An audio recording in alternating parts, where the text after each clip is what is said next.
Sugeng siang pemirsa, kalian kula Avinda Lan kula Fania, menika berita utama dinten punika selengah biji.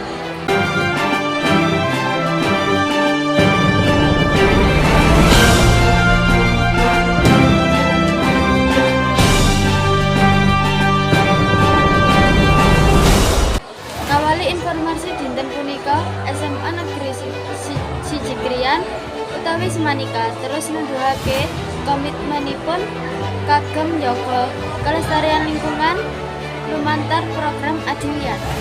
Minangka bagian saking agenda utami sekolah, kegiatan nanem menika warni jenis taneman dipun laksanakaken kagem ngukuhake karakter tresna lingkungan dhateng para siswa.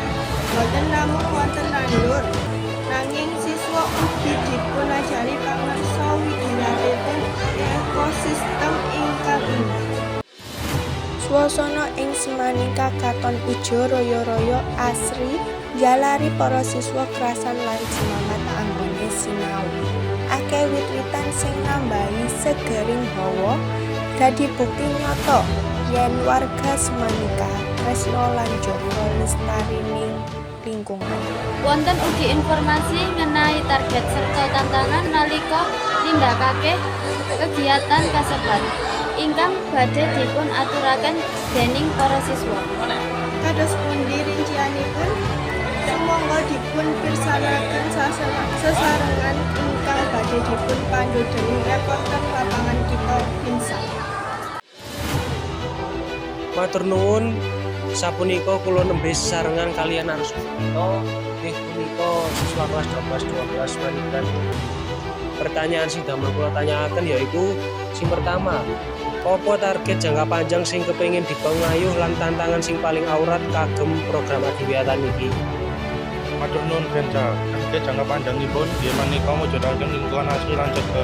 Tantangan sing paling awet namung yaki konsistensi supados semangat kangge jaga wit-wit kasebut. Oke, pertanyaan sing kedua niki, kepiye perasaanmu nalanganmu langsung gandeng lemah gawe nandur bibit? Apa kalian ngerasa seneng deleng sekolah dadi luwih ijo lan seger?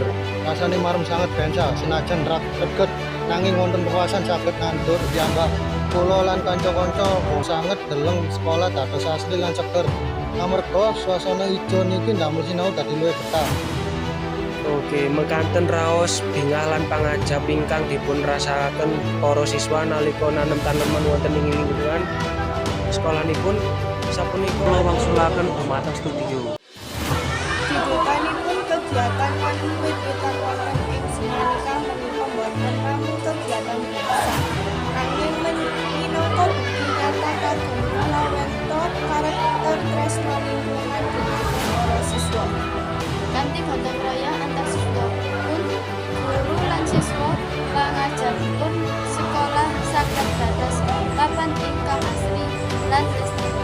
Mugi-mugi semangat ijo menika saged dados inspirasi kagem kita sedaya kagem mekaten pawarta ingkang saged kula aturaken saking kegiatan menika.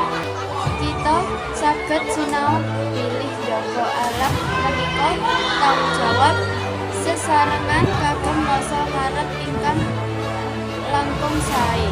Kula Fania Lan kula Avinda sesarengan kalian sedaya tim liputan Adiwiyata Semanika nyuwun pamit.